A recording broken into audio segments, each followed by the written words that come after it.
driving plates, like for backgrounds for car driving footage building up. Okay. So for car driving, Driving plates, typically they're done with a 360 camera, but we're starting to do it with Unreal now. very interesting. I like it. Someone else. What are you here for? What do you do professionally? What do you hope to do? Yes. Cosplay? Stuff like 3D printing for cosplay and stuff like. Oh yeah, Blender's great for that. Well, when you sign the list, I will be sending you information. Now, I do, and I'll talk about it formally when we start in about 2 minutes. I actually do 5-week Blender classes, an introduction, a Blender Brilliance, which is a little bit more of an intermediate to advanced, a Blender character rigging and animation. So you guys are going to have the opportunity to take those workshops and actually learn Blender correct. Um, Nikolai here is from Adobe, and he's the lead 3D engineer from Adobe, so he's going to share some cool little tips in terms of bringing your models to life through texturing. Welcome, everybody. Come on in. Welcome to the Blender presentation. There is no life without Blender. Got to get you guys to laugh. Kind of quiet this year, huh, for the first day at WonderCon. And you're welcome to come up front here too. You don't have to sit way in the back, because those are the people I pick on the most. The ones way in the back. We've got more hate. Yeah, I guess we're going to be Testing. One, as. two, three. Is my accent coming in correctly? Yep, we can hear you Okay. perfectly. All right, so once again, and I'll have this up later as well, I'm recording this, and we both are recording, so we're going to pull together the video, and everybody who's on our mailing list is going to get a copy of today's recording. Anybody here using Blender right now? Let me see your hands. Hands up, high. Okay. How many people want to learn how to use Blender? Let me see your hands. Also, a lot of people. Okay, good. Wow. Okay, so every year we do this presentation in terms of this Blender integration with Unreal Engine. I usually do something a little different. Sometimes it's an environment presentation. Sometimes it's a texturing. Sometimes it's just showing how to import from Blender into Unreal Engine.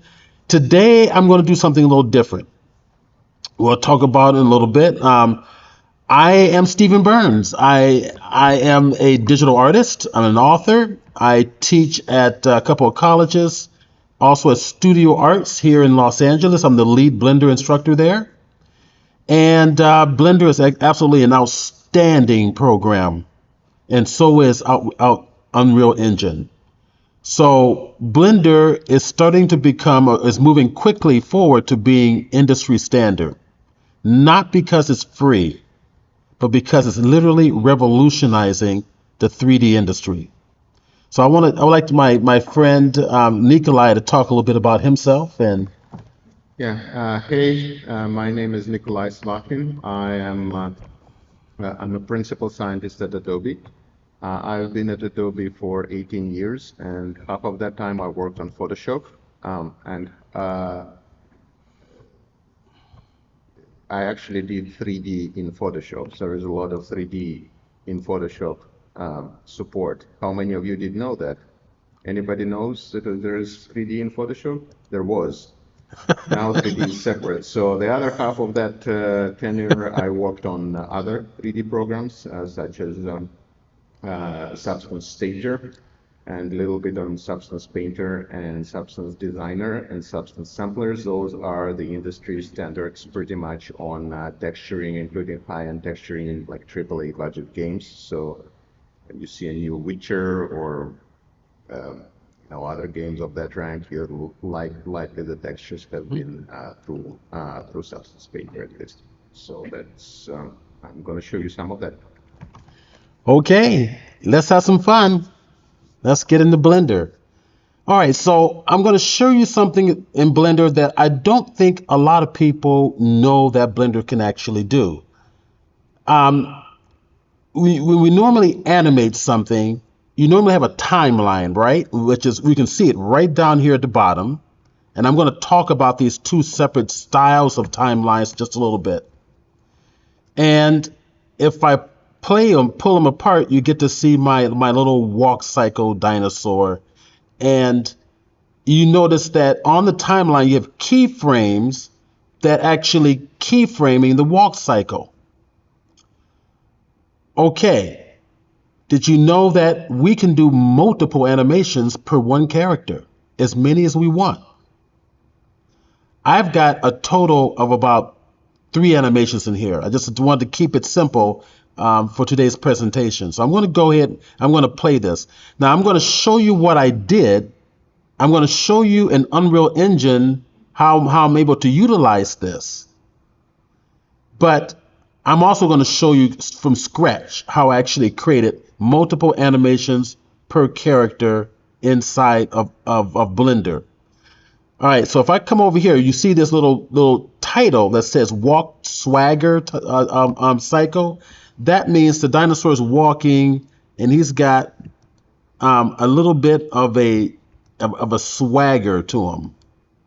Okay, so I'm gonna grab the dinosaur there.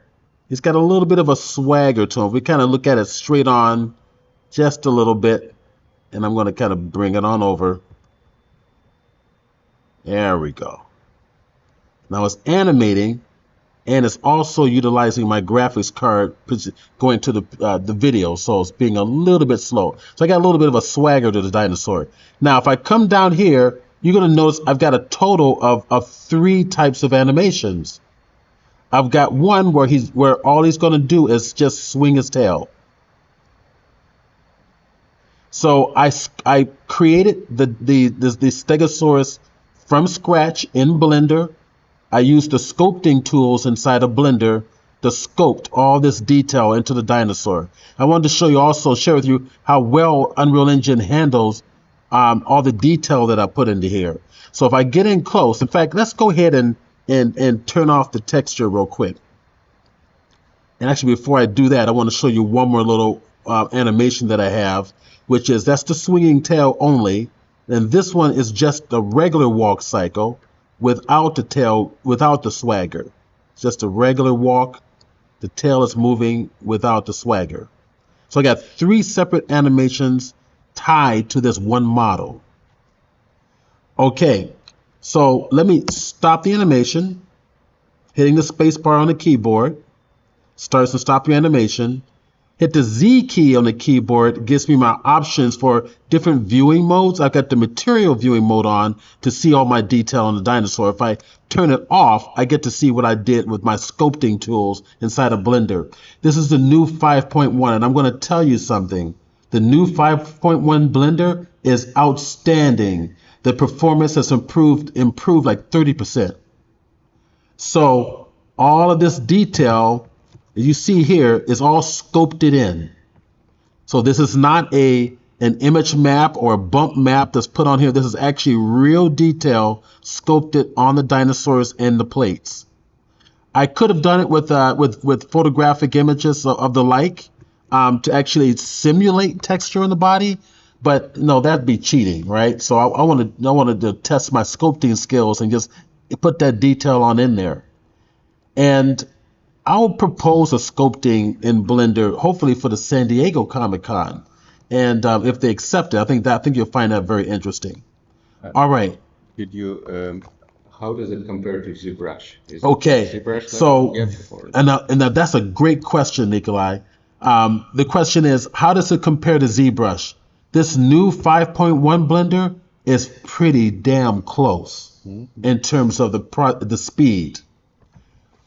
Brushes in ZBrush can be imported into Blender. Okay, so you can use brushes from ZBrush or Photoshop can be brought into Blender. So just keep that in mind. All right, so here we've got 3 different animations. As I mentioned earlier here, I've got two types of timelines. One is my standard timeline which is showing you, your frames per second here, and what the start and end keyframes are. All of this is being driven by bones. All right, so I'm going to turn the bones on. It's called Mega Rig right here. There they are. All this is being driven by bones. The bones is what's animating, not the dinosaur. So just like human beings, we got skeletons that move the flesh around. That's what that's doing. All right, so we in 3D we call it a rig, and we get into this quite a bit in my my sculpting and my character rigging class. Now, down here, I have what's called an action editor. It's called the dope sheet.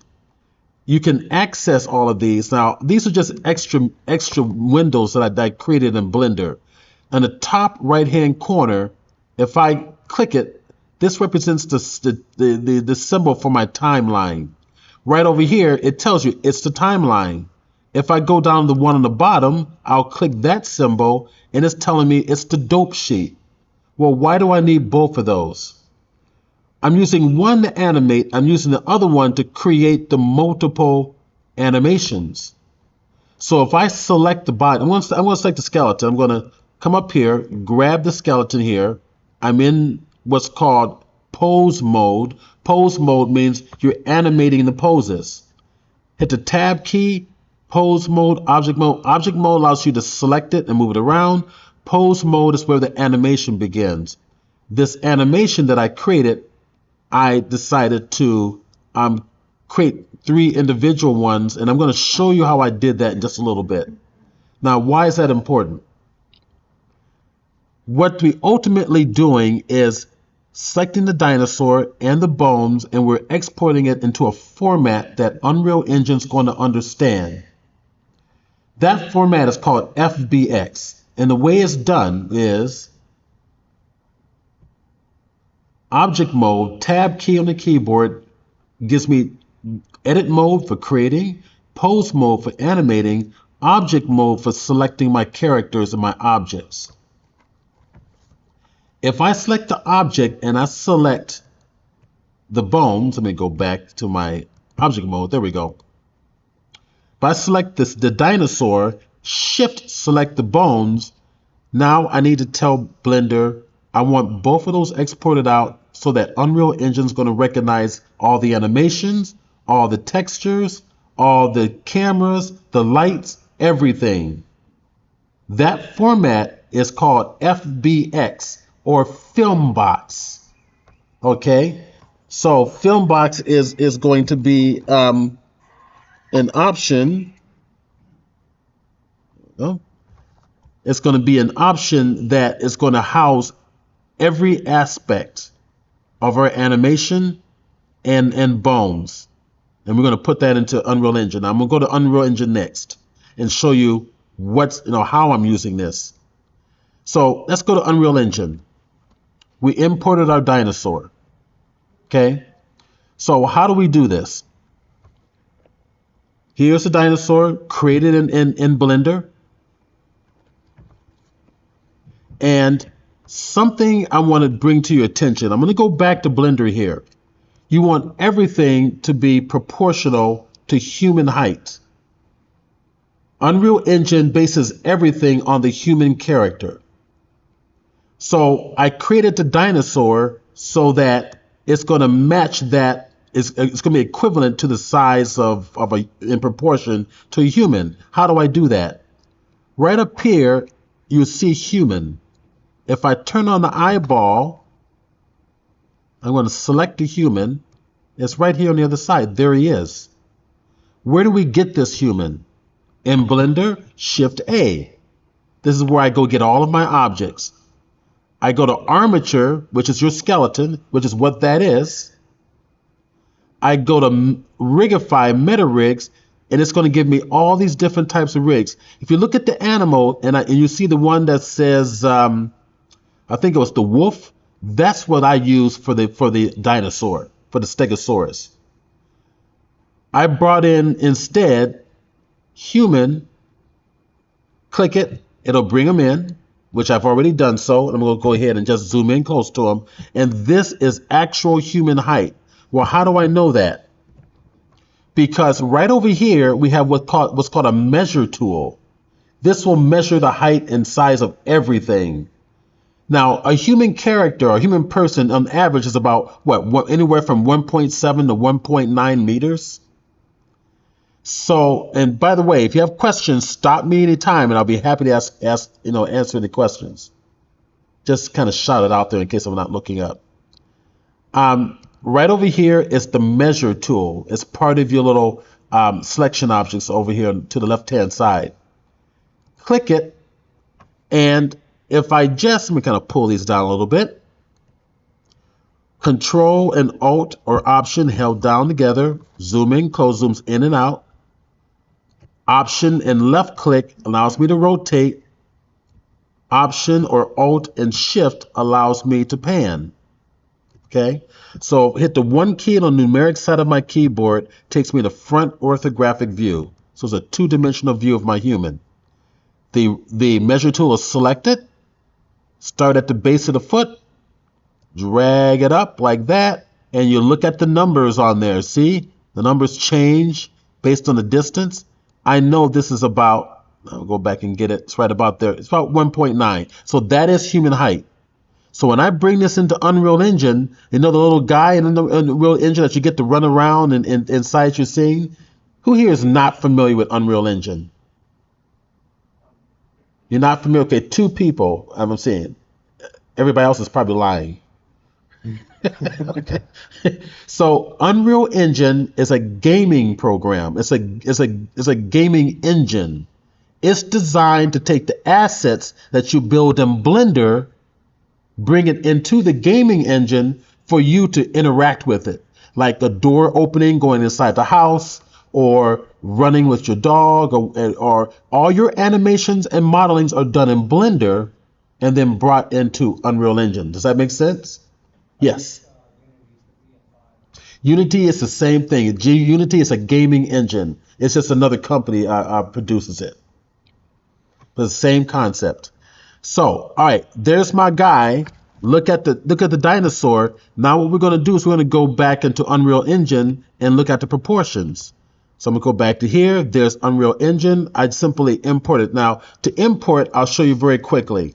We have a content drawer, which is where we place all of our objects, or we go get all of our objects. And we kind of be a little gentle there and bring that on up right here. Inside this content, you can get several folders that Unreal Engine is going to produce. You got your inputs, your characters, and third person. Third person basically means you get to see the character in the scene. I think that's important because now I get to see the relationship of the character or the human person interacting with what I created in Blender. So I created a new folder by right-clicking and say New Folder. I created a new folder already called Stegosaurus. I double-clicked on the Stegosaurus and I imported the Stegosaurus from Blender into here. And I imported in the assets, which means the textures and the actual body of the dinosaur. And I made them separate from the animations. Now the FBX file embeds everything. The FBX embeds the animations, the textures, the skeleton, everything. And Unreal Engine can read those separately. So let me pull this down here a little bit. Now, when we click on the dinosaur, the way that I imported it in, actually, let me just show you that real quick. And the reason why I'm not going to do it for you from scratch is because sometimes it takes a little while for it to import things in. It may take a couple more minutes, which you guys are going to be very impatient watching. All right, so what you do is, I mentioned already I made a new folder. In this folder, all you do is you right-click and import into current folder. I left-click this, and there's I'm going to go to the Stegosaurus. The Stegosaurus content from Blender is on my D drive, and I placed it into a folder called Stegosaurus. So if I go to Stegosaurus here on my drive, and I made a brand new folder called FBX Export, and I'm going to show you how I did that through Blender in just a moment. Double click the FBX Export, and you can see this is the latest Blender I mean, it may have been this one here that I imported into Unreal Engine. Okay. Now, how did I create that from Blender? So the dinosaur is done, and I'm going to show you how to do the animations just a little bit. Let's go back to Blender, and the way you export, once you create your animations, you got them all set up, you must select the body first. You hold the Shift key down and select the bones second, and then you go to File menu, Export into the format FBX right there. I'm going to click it, and it's going to give you some options. Something that's important. First of all, make sure that you have selected objects only, or else it will export everything in your Blender scene. Does that make sense? So we want to control it. We only want the dinosaur and the bones. And right in here it says the camera, the objects that you should recognize is the armature, which is the bones, the mesh, which is the dinosaur. That's a good thing. If we scroll down to the bottom, we have modifiers in Blender. Modifiers are functions that does some pretty creative things to your objects. Like if I want the skin to be really smooth, I'll have a subdivision surface modifier applied to it. So just make sure that under your geometry, you also have apply modifiers selected. And lastly, make sure you export your animations. It's that simple. Now, all of this is default. Most of this is all default with the exception of selected objects. When done, click Export, and then it will export it into the folder, which I've already done. Okay. And I'm going to just show you real quick. Here's the Stegosaurus, and here's my FBX export, and there they all are. These are all the FBX with the animations exported out. Does that make sense? So now, let me show you how I created this. Those multiple. We're going to do multiple animations from scratch. Before I do so, let me just show you very quickly what happens inside of Unreal Engine. I'm going to go to Unreal Engine.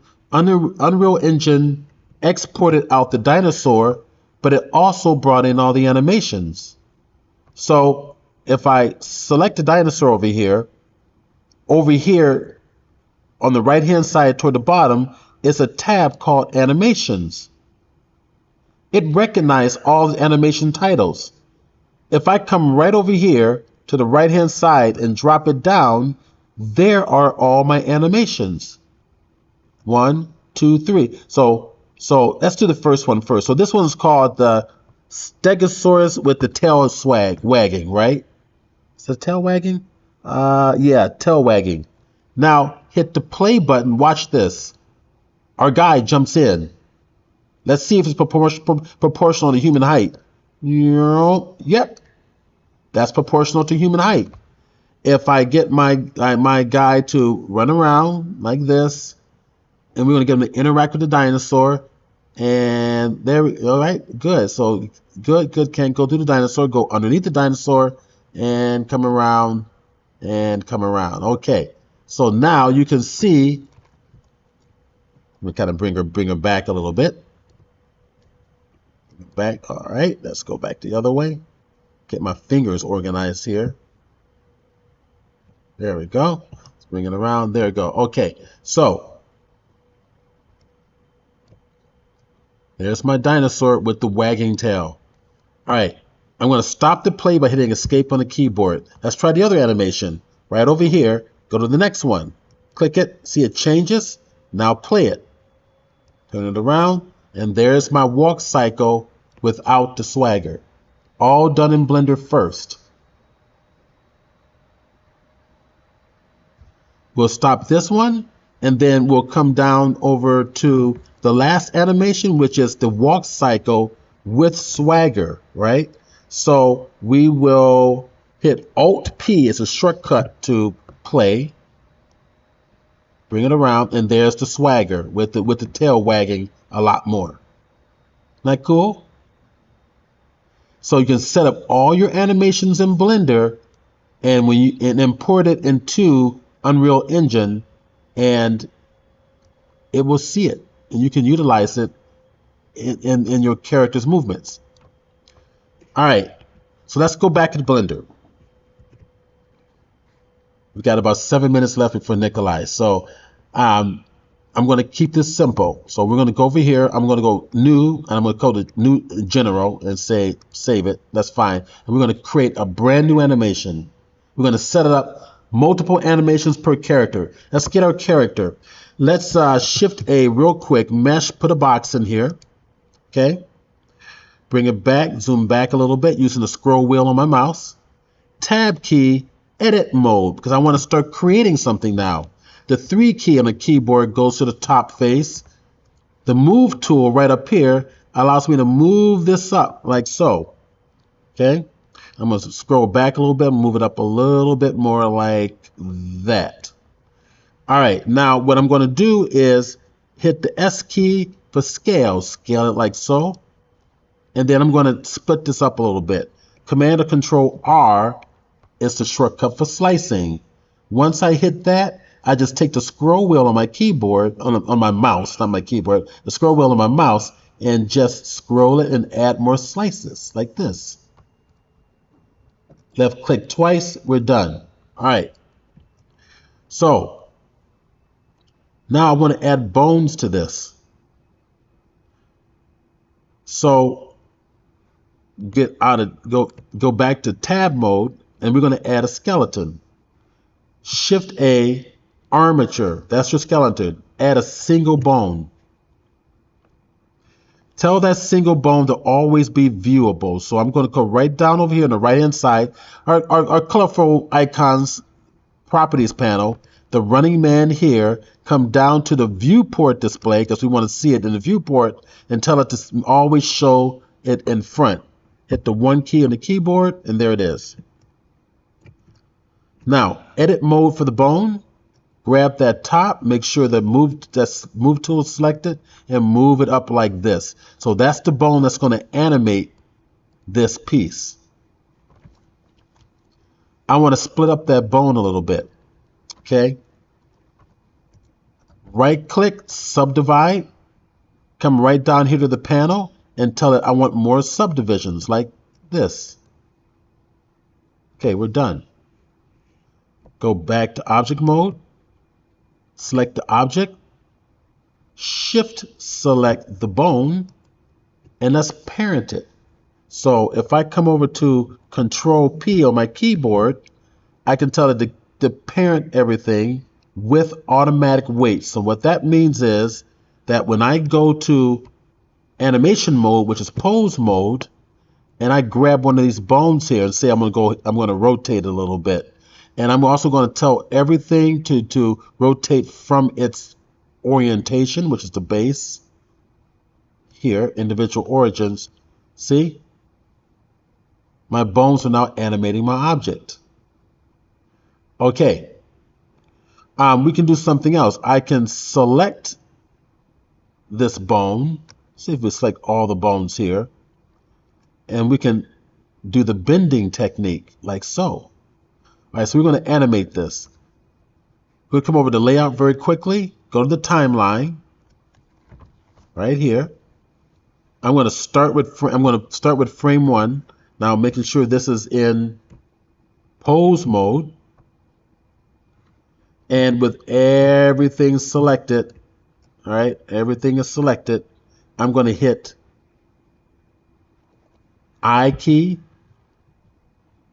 and then go to frame 20,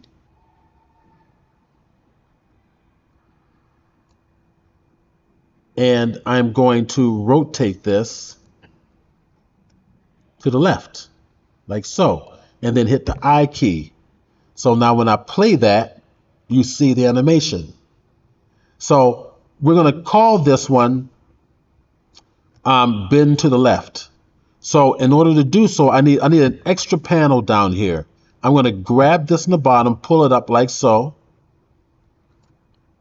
And I'm going to turn this into a different type of a timeline. It's called a dope sheet. A dope sheet is basically a timeline, but it has little extra features to it. Drop this down, go to the dope sheet. Part of the dope sheet is that it has other extra functionalities called an action editor. This is where we set up our multiple animations. So we're going to call this one left bend. Okay, so I'm going to select this word up here. It names it armature by default, and I'm going to click left bend. And I'm almost done. Now, in order to save this animation, I have to hit this little box. This box means save that animation. Click it, it's done. Now I want to make a new one, a brand new one. I want it to bend right. So now hit this double folder. That means make a brand new one. Hit it, boom, we're ready to go. I'm going to call this one right bend.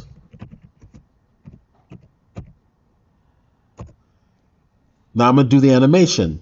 I'm going to get rid of this keyframe. I can delete the keyframes. Delete that one going to the left. And then go to frame 10 like I did before. And now just go to the right. Hit the I key for insert keyframe.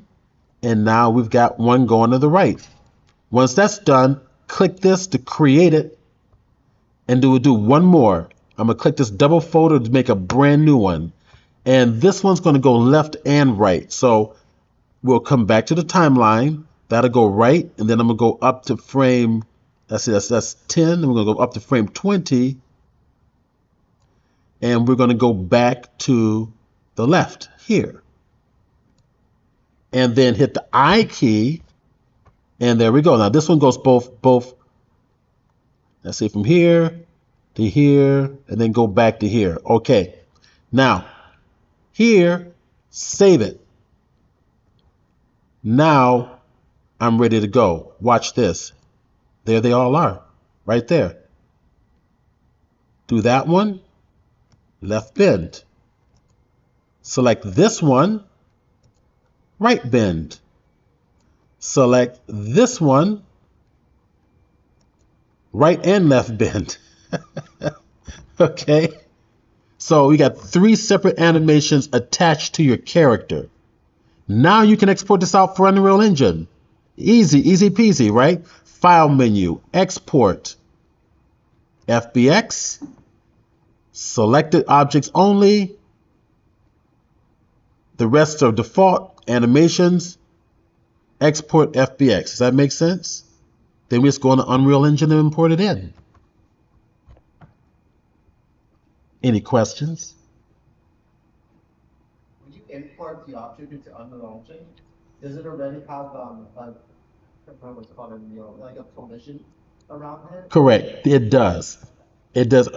And in Unreal Engine, you can modify those collisions as well. I think it pre-computes the default one and Yes. make it. But yeah, the default one is there. It may not be as detailed as you want, but you can always modify it. And that's for another day. Or take the class. All right, so we're going to have Nikolai take over here. I'm going to put him on channel number 4. Yep, go ahead. Let All me right. start the recording. Let's go. Just double checking that it is going to record audio. All right, we are good. Yeah, hi everyone again. Oh, perfect. Record audio. All right, we are good. Yeah, hi everyone again. Oh, perfect. My name is Nikolai Svahkin. I'm a principal scientist at Adobe. You can find me on socials at Nikolai3D. I work as a tech transfer architect, which means I sort of work at the intersection of product and research, and I'm not primarily an artist. I am a software developer, coder. architect, call it what you want, but yeah, the art I'll be showing you today is going to be mostly engineering art. So imagine if somebody opens up Photoshop. How many people here use Photoshop? Raise your hands. Photoshop, come on, classic, yes. So, yeah, imagine somebody opens Photoshop and grabs a brush tool and scribbles and say, hey, look at that, pixels. So that's roughly what I'm going to do with 3D tools. So Steven's been talking about animation and modeling. Mostly I'm going to talk about materials and texturing. And one thing I want to emphasize here is that right now there is no singular product that sort of does everything. So if you have Blender and Unreal, there's like different products, and there's all this data flowing around between those products, right, as you create something. And since they're not the same products, there are data incompatibility issues. And so what Substance tries to solve here is to work with many products, but only with a single aspect. So the aspect I'm talking about is materials and texturing. And if you do 3D rendering, you know that there are a lot of aspects to 3D look, right? There is geometries, there is environment, there is lighting, there is cameras, there is animation. So texturing is just one of them. So Adobe Substance tools are the tools that will help you with that particular step. So first, I'm going to just talk about what material is. And in a very general sense, a material is just a definition of how a surface of a solid surface interacts with light. So essentially, materials in computer graphics are mathematical models representing surface properties, and they determine visual appearance and realism. As a principal scientist, I am contractually obliged to include at least one integral in my presentation. So there you go. It's a rendering equation. Simple. Yeah, you might be confused by it, so let me clarify it a little bit. There you go. So we've got, yeah, this is just a screenshot from Wikipedia. So, I mean, all of this, why am I showing you this? Good question. All the computer graphics that happened for the past 40 to 45 years is basically approximating that scary equation that I was talking about. So initially we had models, just using a single color for shading. Then we added textures and we added complexity. And then as we got more compute inside our graphics processors and interactive gaming consoles, we created even more detailed models, and we got more memory, so we got higher resolution textures. And all of this basically is just to approximate the solution to that equation. So continuous improvements to CGI bring closer to realism, and it's still a complicated pipeline, and but you've got now a lot of control. So there's one model specifically. There is the model I will be talking about is called physically based rendering. However, that's not like the only model. That's a problem. Yeah, it's both problem and richness of 3D workflows that, depending on your application, if you're doing a mobile game or you're doing a desktop game or you're doing live VFX shots or you're doing final quality VFX shots, they'll focus on different aspects of rendering. Movie studios will do offline rendering, game engines will do real-time rendering, and artists may do something that's not photorealistic at all. So that's why, hence there are different shading models. So the one I'm talking about here is called physically based rendering, and again, this is just one of the models. It's just something that happens to be supported, I believe, by both Blender, Unreal, and Substance. And under the hood, it's basically 5 different images, and a lot of them can control different aspects of material appearance. We've got base color, we've got normal map, we've got ambient occlusion, roughness, and metallicity. A lot of these images are not even images. You've got base color, you've got normal map that encodes the normal map, and ambient occlusion includes those surface details that Steven said was cheating. I say it's fine. Again, depending on your needs, you may have like a limited polygon budget, so you'll have to do a lot of modern games. They try to squeeze out that budget, and they compensate by adding different details to that. But imagine painting 5 different images at once, and 4 out of those images are not even colors; they're just values. So how are you going to do it in Photoshop? The answer is you cannot, because you cannot like simultaneously edit this stuff in Photoshop. And this is another example of material. So for example, for brushed metal, the ambient occlusion is going to be all white, and metallic is going to be all white, and all the detail of the brushed metal is going to be in roughness. So the substance tools will allow you to embrace artist's perspective, because under the hood is going to be just those 5 different images that you're going to export into Blender or export into Unreal. And we don't want to think of them as 5 different images. We want to just get the look right. To tell a story. Yeah, tell a story, tell a visual story. So enter Adobe Substance Tools, and so I'm going to be talking briefly about Substance Sampler, and then I'm going to show Steven's dinosaur assets done in Substance Painter. So what does the third tool mentioned here is Substance Designer. This one is a little bit out of scope for this presentation. The Substance Designer allows you to basically go and stare inside the heart of the artist. It allows you to deconstruct that mathematics of material creation. With Sampler, you can it's more artist friendly, and the Painter one is when you is basically allows you to apply those materials to actual 3D models.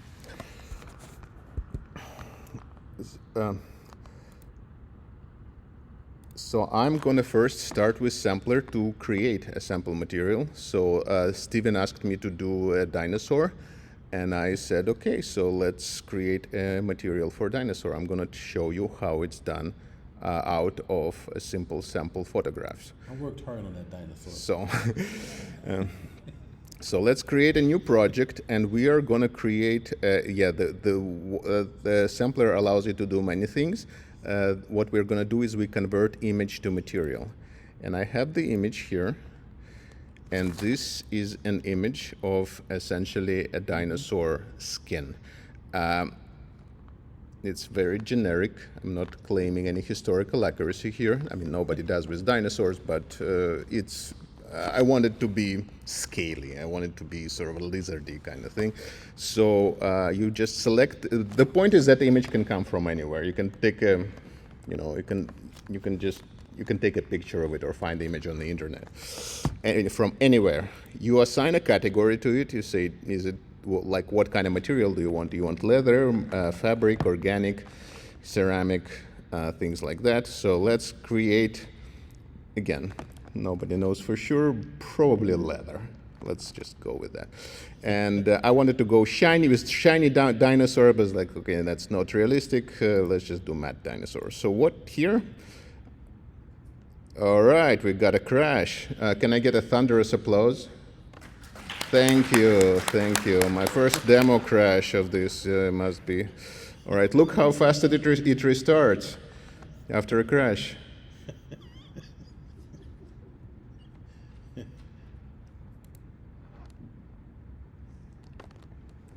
They train us for this.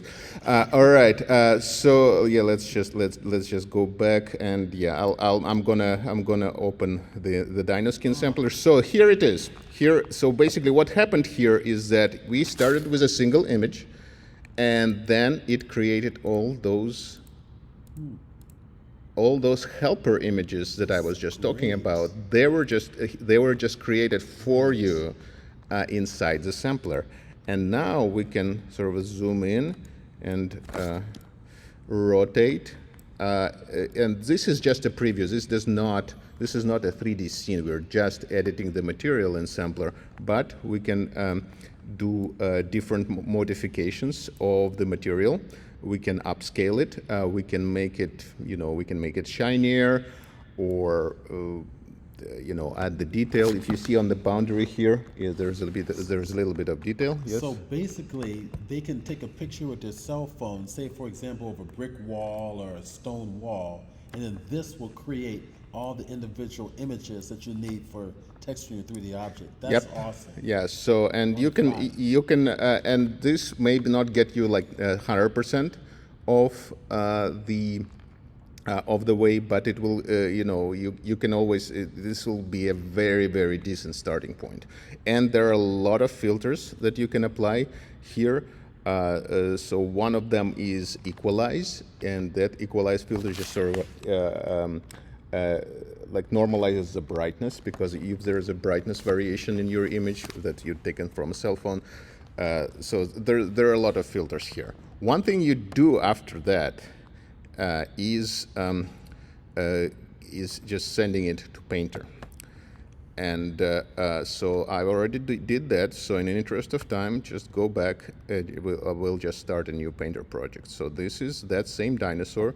So first thing that we do is, I've already sent this material to Painter. So I'm just going to drag it. Which one is this? Is this? Oh, yeah, let's do this. Okay. So there you go. It does not really fit right now. The skin seems out of sync, but all of this is parameterizable. So one of the things that you can do here is you change styling. That's one of my favorite operations, because it really changes the look of things. So there you go. You have like a very, very scaly guy, and then you can make it really, really extremely also scaly, but less so guy. And the fun thing about, so now we are in Substance Painter. The fun thing about this Substance Painter is just completely non-destructive. All of this is just Photoshop layers. So what I did, I just essentially, this skin thing is a background layer. So just one material that I have, and it's just a background layer. What can we do next? We can paint on it. So one thing that I did, I said, okay, let's have an eye for the dinosaur. And where did I go for the eye? I went to the Substance Assets, and my browser quit on me, but I've done this thing before, so I'm just going to show you a screenshot of that website. Cool. substance3d.adobe.com/assets. If you walk away with one thing from that presentation, all of that material richness, all of that stuff that I was talking about, materials, is just going to open the world for you, because there are so many materials. I just typed in eye, and there's a lot of eye materials specifically there. So I grabbed something that was called the gecko eye, and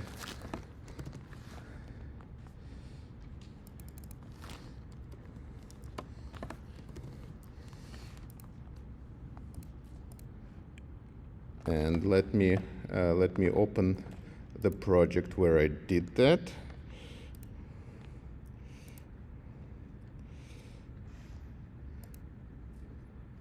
I can't wait to see the gecko eye. Yeah, there it is. There you go. So what I did there is that I created a layer called an eye, and essentially, and then I just painted on it.